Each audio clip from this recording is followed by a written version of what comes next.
Bueno, como todos sabemos, ayer falleció el expresidente Fernando de la Rúa y lo llamativo, como hablábamos hoy, es que de pronto, y como suele ocurrir también, la muerte dignifica y ennoblece incluso a un pésimo político como lo fue de la Rúa.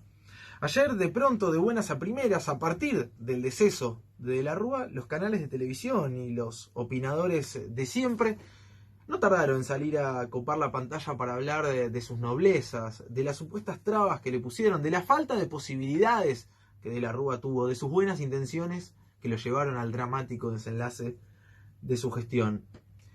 Yo sé que la muerte suele ser contemplativa hasta con los personajes más siniestros y eso es universal.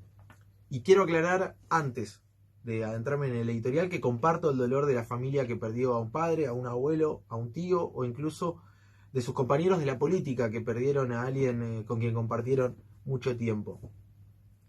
Y discúlpenme en esto, pero yo no puedo dejar de ver en De la Rúa a uno de los tipos que condenó al sufrimiento a millones de argentinos, que nos hundió en una de las peores crisis sociales y económicas de nuestra historia. Yo no puedo dejar de ver en De la Rúa la represión, las calles inundadas de sangre, el hambre, el desempleo y la falta de oportunidades. Yo no puedo dejar de ver en De la Rúa el rostro del neoliberalismo, de la desigualdad y de las consecuencias de la miseria planificada. Cuando ocurrió la tragedia de 2001, que en realidad de tragedia tuvo poco y de masacre tuvo mucho, yo tenía solo 8 años, como muchos de los que probablemente estén escuchando esto del otro lado. No sé a cuántos de ustedes les pasó, pero a mí me daba miedo literalmente salir a la calle. Recuerdo haber consumido estupefacto horas y horas de televisión en continuado en aquel diciembre. Las imágenes se repetían: fuego, cacerolas, saqueos, desesperación, lágrimas y más lágrimas, llantos incontrolables, gente que se iba del país, insultos y más insultos. A mis 8 años recuerdo que no podía despegarme de la pantalla para ver otra cosa que no fuera eso. Ni la película más hollywoodense de todas se podía comparar con lo que se veía en el centro del país, en los barrios, en el rostro de la gente. Argentina estaba literalmente incendiada. Un día, 2 días, 3 días. ¿Y después qué? La mitad del país desempleada, más de la mitad del país empobrecida. Y el presidente pidiéndole calma a gente que lo había perdido absolutamente todo. El que estaba por caerse del sistema había sido expulsado y parecía nunca más volver a él. El que se sentía acomodado y acogido dentro de la clase media, con sus beneficios, había sido de pronto asaltado por un ministro de Economía que le retenía sus ahorros. Los únicos a salvo, en definitiva, eran los ganadores de siempre. Esos pocos a los que les avisaron la que se venía y fugaron todo a tiempo. Muchos de ellos, muchos de esos pocos que zafaron por pertenecer, hoy nos gobiernan. Y el presidente de la Rúa, a quien muchos intentan ennoblecer y lavar su imagen, brillaba por su ausencia y cuando aparecía, recuerdo que solo aparecía para empeorar las cosas. Así llegaron los días más trágicos de los que yo tenga recuerdo desde que nací. La represión, las muertes, balas y más balas. Muertos desangrados en las escalinatas del Congreso. Recuerdo haberme hecho esta pregunta y hacérsela a mi familia. ¿Y ahora qué?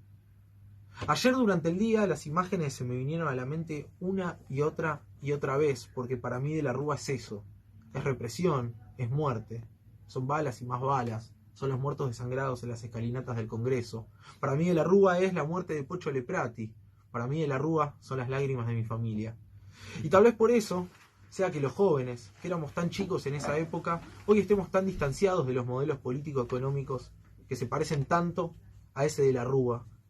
Y tal vez por eso sentimos tanto miedo y advertimos que las consecuencias pueden ser las mismas. Porque los vimos con nuestros propios ojos. Porque vimos a nuestros padres desesperarse. Porque vimos correr la sangre. Porque aún siendo chico tenemos el recuerdo muy impregnado. Y también tenemos la otra parte. La página siguiente. Lo que vino después, muy cercano. Porque aún después de la muerte la vida renace. Y lo que vino después nos enseñó que existía otro camino.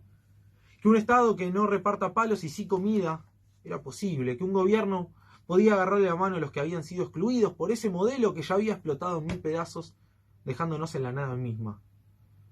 Porque de chico vimos eso, y cuando fuimos creciendo, pudimos ver que un gobierno podía tener soberanía, autonomía y ser independiente del poder económico y de la timba financiera internacional. Porque los que éramos chicos, cuando vimos el fuego, el hambre y la desesperación, también crecimos, viendo que todo eso se podía solucionar y revertir con un Estado que dijera presente, con aciertos, con errores, con muchísimas virtudes y con muchísimos defectos también. Quizás por todo eso es que ayer me costó empatizar, me costó sumarme a esa lavada de imagen que intentaron darle a un presidente que para mí solo significó ese rostro que representaba, que reencarnaba el dolor de mi familia, pero también el dolor de un país entero, que lloraba desesperadamente porque no tenía futuro. Quizás por todo eso es que no puedo separar a De la Rúa de su pésima e irresponsable gestión, porque para mí De la Rúa es el estado de sitio, es la represión descarnada. Para mí De la Rúa es los sobornos de la Banelco, es la flexibilización laboral. Para mí De la Rúa es el 52% de pobres que dejó. Para mí De la Rúa son los 39 muertos del 19 y 20 de diciembre de 2001. Para mí De la Rúa es el de los saqueos. Para mí De la Rúa es el responsable de las lágrimas en el rostro de mi familia cuando yo era chico. Y también el de las lágrimas en el rostro de muchos a los que voy a ver hoy a los barrios, que fueron condenados a la miseria por ese modelo, que solo sabe hacer la torta cada vez más chica y las porciones de esa torta cada vez más grandes. Sinceramente, soy de los que creen que solo los miserables festejan la muerte, porque creo que en la muerte no hay nada para festejar. Y creo que también hay que respetar el dolor de los seres queridos. Por eso es que no pienso alentar ninguna conducta revanchisma, porque los que celebran el cáncer, las desapariciones y las muertes nunca van a jugar en mi equipo. Pero también quiero ser claro en algo. De la Rúa murió después de pelear contra una enfermedad y tuvo la dignidad de morir a los 81 años y con todos los cuidados habidos y por haber, calentito en una cama de un hospital privado.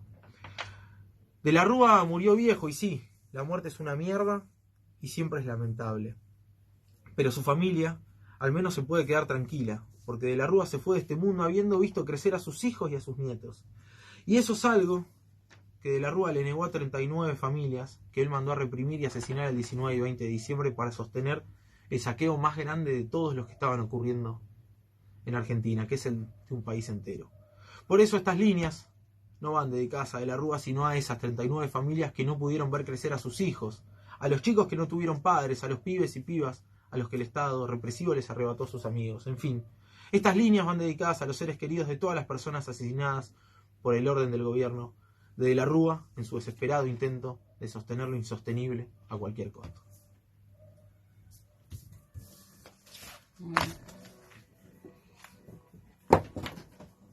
Se calentó, ¿eh?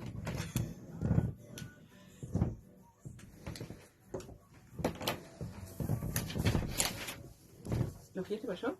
Sí, no, pero le iba a poner esto.